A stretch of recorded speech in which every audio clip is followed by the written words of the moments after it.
नमस्कार, news 18 India में आप सभी का बहुत बहुत स्वागत है। मेरा नाम जोबिका लियाकत है। 4:50 हो रहे हैं और गूंज की शुरुआत हो चुकी है।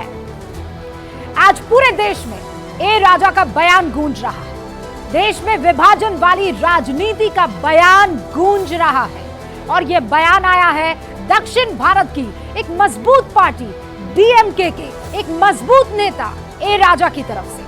सुनिए इस खतरनाक बयान को पहले आप। So India is not a country, it is a subcontinent. இதுதான் ஜெய் ஸ்ரீராம் என்றான், இதுதான் பாரத மாதாக்கு ஜி என்றான். அந்த ஜெய் ஸ்ரீராமனையும் பாரத மாதாவையும் ஒருபோதும் நாங்கள் ஏற்றுக்கொள்ள மாட்டோம். தமிழ்நாடு ஏற்றுக்கொள்ளாது. நீ வேணா சொல்லி பார், ராமனுக்கு எதிரி என்ன? ராமனுக்கு எதிரி எனக்கு தமிழ்வாசம் சொல்லி கொடுத்துருக்காங்க. 4 பேர் அண்ணன் தம்பி ராமன் சீதை தேடிட்டு காட்டுக்கு போறான். வேட்டுவ இனத்துல குறவனாக இருக்கிற காட்டுல இருக்கிற குகன் வர்றான். ये राजा का वो बयान है जो विभाजनकारी है, इसकी तस्वीर बांटने वाली है, हमारे अखंड भारत को अलग चश्मे से देखने की हिमाकत करने वाली है। इसकी टाइमिंग पर आप गौर कीजिएगा क्योंकि ये सब उस वक्त हो रहा है जब देश में 2024 के लोकसभा चुनाव का डंका बज चुका है। देश विरोधी बोल, देश के टुकड़े टुकड़े करने की सोच, एंटी हिंदू और एंटी इंडिया की बात वो कर रहे हैं जो देश में INDIA इंडिया गठबंधन का सबसे मजबूत स्तंभ होने का दम भरते हैं। आज हम दक्षिण भारत में कांग्रेस के सबसे बड़े सहयोगी डीएमके के उदयनिधि स्टालिन, जो कि तमिलनाडु सरकार में बकायदा मंत्री भी है, ए राजा जो कभी यूपीए सरकार में संचार मंत्री रहे, जिन्होंने देश की अखंडता और संप्रभुता की कस्में खाई थी, आज अपनी जहरीली जुबान से राष्ट्र और राम दोनों पर सवाल खड़े कर रहे हैं। इंडिया गठबंधन में सिर्फ डीएमके नहीं है जो राम और राष्ट्र पर सवाल खड़ा कर रहे हैं, बल्कि राहुल गांधी भी है। भारत जोड़ो न्याय यात्रा में राहुल गांधी प्रभु राम के भक्तों के साथ अन्याय कर रहे हैं। आप खुद देख लीजिए। एक युवा रील देखे 15 मिनट और फिर फोन को ऐसे घुमाए, उस पर लिखा हो मेड इन मध्य प्रदेश, और चाइना का युवा हो वो 7 घंटे रील देखे।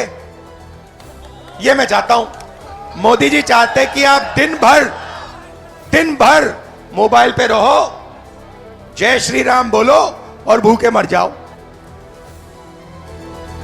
तो 2 नाम आपको दिखा दिए, अब तीसरा नाम आपके सामने रख रही है उदयनिधि स्टालिन, जिन्हें सनातन से भयंकर एलर्जी है। शुक्र है उदयनिधि स्टालिन को सुप्रीम कोर्ट ने आईना दिखाया। कल ही सुप्रीम कोर्ट ने फटकार लगाई। उदयनिधि स्टालिन तमिलनाडु के मुख्यमंत्री एमके स्टालिन के बेटे भी हैं। उन्होंने सनातन धर्म पर विवादित बयान देते हुए इसकी तुलना डेंगू और मलेरिया से की थी। याद कीजिए, उनके खिलाफ कई राज्यों में मामले दर्ज है। उदयनिधि स्टालिन क्या चाहते थे कि सभी मुकदमों को एक साथ जोड़ दिया जाए। यह अर्जी लेकर जब वो सुप्रीम कोर्ट पहुंचे तो जस्टिस संजीव खन्ना और जस्टिस सचिन दत्ता ने, उनकी बेंच ने सख्त टिप्पणी की। कोर्ट ने क्या कहा? अपने 19(1)(a) और 25 के तहत अपनी अभिव्यक्ति की स्वतंत्रता का दुरुपयोग किया है और अब आप सुप्रीम कोर्ट से राहत मांग रहे हैं। आपने अपनी अभिव्यक्ति की स्वतंत्रता का दुरुपयोग किया है। आप कोई आम आदमी नहीं है, राजनेता हैं। आपको पता होना चाहिए था कि इस तरह की टिप्पणी का नतीजा क्या हो सकता है। यह किसी और ने नहीं कहा है, कोर्ट ने कहा है। तमिलनाडु अकेला राज्य नहीं है जहां भारत विरोधी बात की जा रही है। इससे पहले कर्नाटक में जो हुआ उसे नहीं भूलना चाहिए। 27 फरवरी का वाकया याद कीजिए। कांग्रेस के नए राज्यसभा सांसद नासिर हुसैन, उनकी जीत पर नारेबाजी हुई और नारेबाजी ऐसी कि इसके बाद 3 लोगों को, किसी और की नहीं, उन्हीं की सरकार की पुलिस को गिरफ्तार करना पड़ा। तीनों पर पाकिस्तान के समर्थन में नारेबाजी का आरोप है। पहले राम पर उल जलूल बयानबाजी, फिर राष्ट्र के टुकड़े करने की बात। मंसूबे ये जो दिख रहे हैं बयानों के जरिए पूरे देश में इस वक्त इस बयान पर, इस स्ट्रैटेजी पर कुछ गंभीर सवाल खड़े करते हैं। बीजेपी ने इस पूरे मुद्दे को 2024 का मुद्दा बनाने की अब ठान ली है। राम और राष्ट्रवाद बीजेपी की राजनीतिक और सामाजिक पहचान रही है और ये ताकत भी रही है। हिंदी भाषी राज्यों में दोनों ने, राष्ट्र ने और राम ने, यानी राष्ट्रवाद ने और राम ने बीजेपी को खूब सरकारें दिलाई है। अब दक्षिण की पॉलिटिक्स को भी इसी पिच पर ला दिया गया है और यह काम किसी और ने नहीं किया है। विपक्ष की खराब राजनीति, रणनीति, गलत बयानबाजी और बड़बोलेपन की वजह से हुआ है। अब जरा दक्षिण की राजनीति को आप समझिए। प्रधानमंत्री नरेंद्र मोदी का इस वक्त फोकस भी दक्षिण भारत की 132 सीटों पर है। बीजेपी के लिए दक्षिण भारत की अहमियत क्या है आपको दिखाती हूं। बीजेपी ने अब की बार नारा क्या दिया है, 400 पार।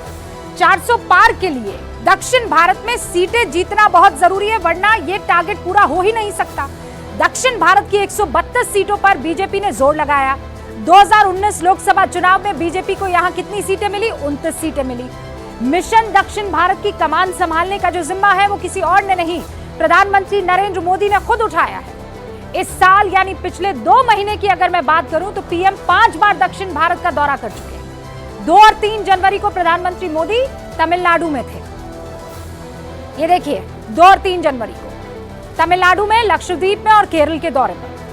फिर 16 और 17 जनवरी को नरेंद्र मोदी आंध्र प्रदेश और केरल गए। फिर 19 से 21 जनवरी को वो कर्नाटक गए, तमिलनाडु गए। ये वो वक्त था जब वो राम मंदिर से प्राण प्रतिष्ठा से पहले अनुष्ठान कर रहे थे। 27 और 28 जनवरी को देखिए प्रधानमंत्री नरेंद्र मोदी केरल और तमिलनाडु जाते। अब 4 और 5 मार्च को उन्होंने तेलंगाना और तमिलनाडु का दौरा किया। अब 39 लोकसभा सीटों वाले तमिलनाडु की अहमियत को इस तरह समझिए कि पीएम के 5 दौरों में 4 बार तमिलनाडु शामिल रहा है।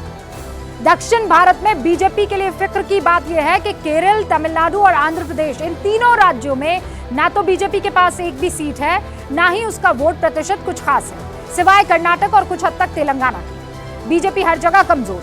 2019 में केरल की 20 सीटों पर बीजेपी का वोट शेयर 13% था, लेकिन एक भी सीट नहीं मिली। कर्नाटक में बीजेपी ने कमाल किया था।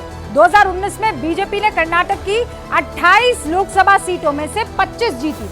ये देखिए आप, 25 सीटें जीती कर्नाटक में और वोट प्रतिशत कितना, 51.75% रहा।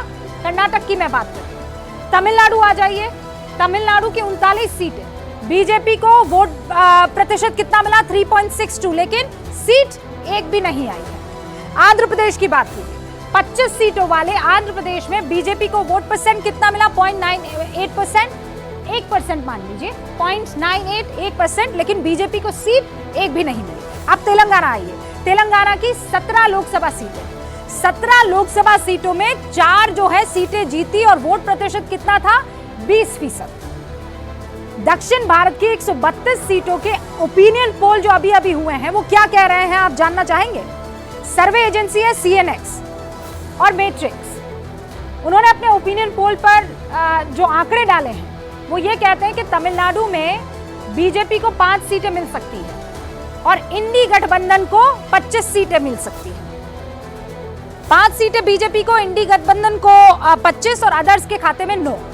और मैट्रिक्स ने कहा है कि 1 मिलेगी बीजेपी को, इंडी अलायंस को 36 और अदर्स के खाते में 2 सीटें जा सकती है। ये अभी जो ओपिनियन पोल हुए हैं उनका आंकड़ा मैं आपको बता रही हूँ। अब तमिलनाडु से तेलंगाना आइए, सीएनएक्स ने बीजेपी को कितनी सीटें दी है और मैट्रिक्स ने कितने दी है वो आपके सामने रख देती हूँ। बीजेपी प्लस को मिल रही है 5, मैट्रिक्स भी 5 दे रहा है। इंडी गठबंधन को 9 सीटें मिल रही है 17 में से, और अदर्स के खाते में 3 जा रही है। फिर उसके बाद थोड़ा आगे की तरफ आइए, कर्नाटक में जो है वो ये ओपिनियन पोल क्या बता रहे हैं वो आपके सामने है। कर्नाटक में बीजेपी को 24 मिल रही है, मैट्रिक्स कह रहा है कि 23 मिलेगी, और कांग्रेस को 4, और दूसरा ओपिनियन पोल कह रहा है कि 5 मिलेंगी। केरल में देखिए ये आंकड़ा क्या कहता है, इंडी गठबंधन को केरल में 17 सीटें मिल सकती है, एक ओपिनियन पोल ये कहता है, और मैट्रिक्स का जो ओपिनियन पोल है वो कहता है 20 सीटें मिलेंगी। बीजेपी के खाते में 3 और मैट्रिक्स कह रहा है 1 सीट नहीं आ सकती केरल। आंकड़े बताते हैं कि दक्षिण भारत में बीजेपी की स्थिति अच्छी नहीं है और उसी को सुधारने के लिए मोदी मोर्चा संभाल रहे हैं, जिसके बाद दक्षिण भारत के क्षेत्रीय पार्टियों में बेचैनी बढ़ गई है और इसीलिए बेतुकी बयानबाजी दे रहे हैं। सवाल यह है कि राम और राष्ट्र पर प्रश्न, दक्षिण से मिलेगा उत्तर। आज इसी पर बहस होगी।